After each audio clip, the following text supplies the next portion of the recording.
was a time when our breakfast wasn't about protein, wellness, vitamins, or fiber. It was about three things: sugar, mascots, and toys.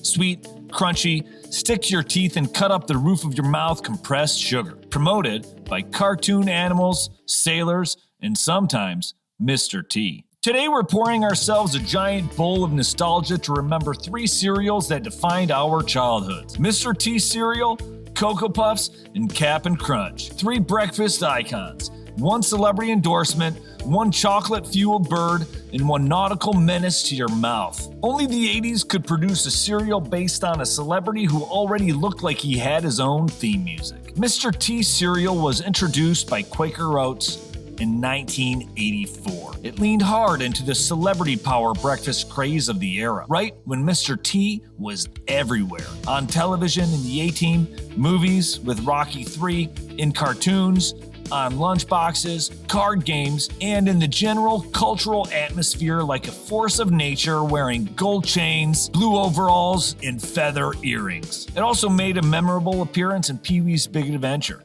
which gave the cereal an extra dose of 1980s pop culture immortality. The cereal pieces were shaped like the letter T, which is the kind of branding that tells you the whole decade was operating at a maximum confidence. No M's, no R's, just the letter T. Move over, alphabets. This is Alphabet. It was a sweetened corn and oat cereal.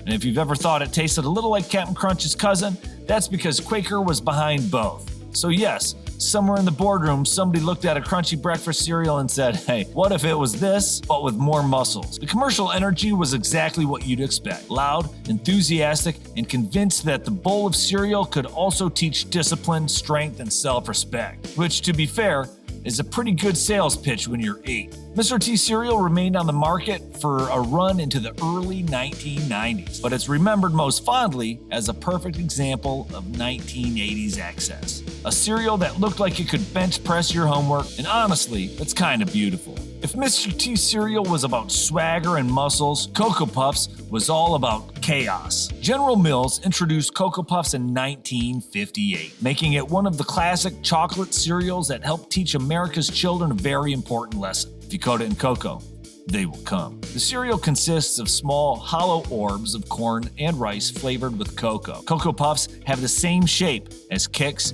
and Trix cereal.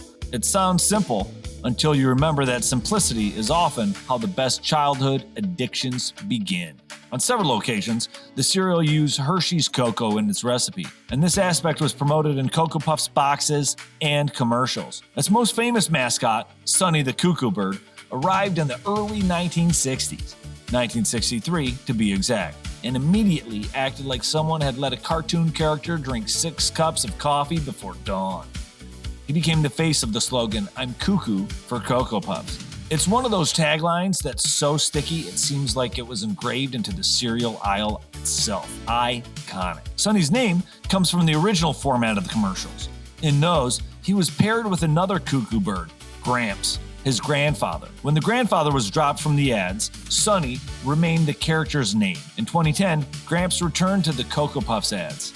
Sonny is the perfect mascot because he never seems remotely stable. He doesn't just like Cocoa Puffs. He is emotionally overwhelmed by them. That is the level of enthusiasm cereal marketing used to aim for. And frankly, we should admire the commitment. Sonny was initially depicted as wearing a pink and white striped shirt. I remember those.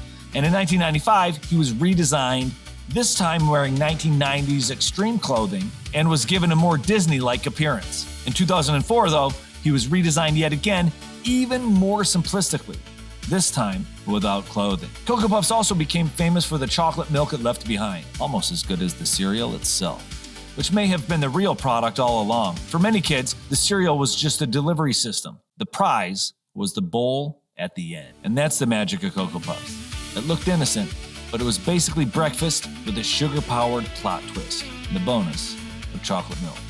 Then there's Cap'n Crunch. That's right, it's not Captain, it's Cap'n. The breakfast legend who's been crunching his way through childhood since 1960. Cap'n Crunch was created by Quaker Oats, and the flavor was developed by food scientist Pamela Lowe, who reportedly drew inspiration from a brown sugar and butter recipe from her grandmother. It was one of the first cereals to use an oil coating to deliver its flavoring, which required an innovative baking process. That's a very wholesome origin story for a cereal that has, for decades, felt like it was designed by a pirate with zero concern for dental safety. We all know how it cuts up the mouth, but it tastes so good. The cereal itself was built to stay crunchy in milk, which it absolutely does. Sometimes too well. The first bite is crisp, the second bite is a little risky, and then by the third you're basically chewing tiny golden gravel with childhood memories attached while you read the back of the box. Quaker Oats had a marketing plan for Cap'n Crunch before it had developed the cereal. The Cap'n himself, Horatio Magellan Crunch. The character was created by Alan Burns, who became known for co-creating The Munsters and The Mary Tyler Moore Show. We all know those shows. We saw them on reruns. Cap'n Crunch is depicted as a late 18th century naval captain, an elderly gentleman with white eyebrows attached to his hat and a white mustache, who wears a revolutionary-style naval uniform, a bicorn hat emblazoned with a C, and a blue coat with gold bars on the sleeves. While typically an American naval captain wears 4 bars on his sleeves, the mascot has been variously depicted over the years wearing only 1 to 3 bars, which would only make him a commander. As of May 26, 2024, he is now depicted on cereal boxes with the 4 bars of a naval captain. Aye, aye, sir. The Cap'n became a major mascot character, sailing the SS Guppy and battling the forces of sogginess like a man on a sacred mission. He's one of the great cereal captains of all time. Even if his uniform has long inspired people to debate his actual rank, Quaker clearly wanted Cap'n, and the branding won the day. The early voice associated with the character was Dawes Butler until his death in 1988, which gives him the classic vintage cartoon authority, somewhere between friendly sailor and a guy who knows where the treasure is hidden. Here's a fun fact. In the 1960s, Cap'n Crunch cereal boxes came with whistles which coincidentally had the specific frequency, 2600 Hz, required to exploit a vulnerability of in-band signaling, enabling a payphone to make free calls by entering an operator mode. This was discovered by John Draper and mentioned in the movie Hackers. And of course, Cap'n Crunch had the spin-offs, Crunch Berries, Peanut Butter Crunch, and the beloved accidental legend, Oops, All Berries, which sounds like a manufacturing mistake and somehow became a permanent part of breakfast history. Cap'n Crunch is the rare cereal that feels equally at home in a kid's bowl and in a museum of American advertising excess. It has survived because it understands the assignment: be loud, be crunchy, and never apologize. So there you have it. 3 cereals, 3 different childhood energies, 3 memories that are seared in our brains forever. They may not have been the healthiest way to start the day, but they were unforgettable, and that's worth something.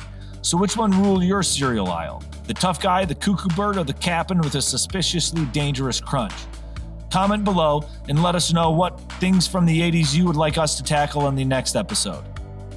Once again, like, comment, and follow.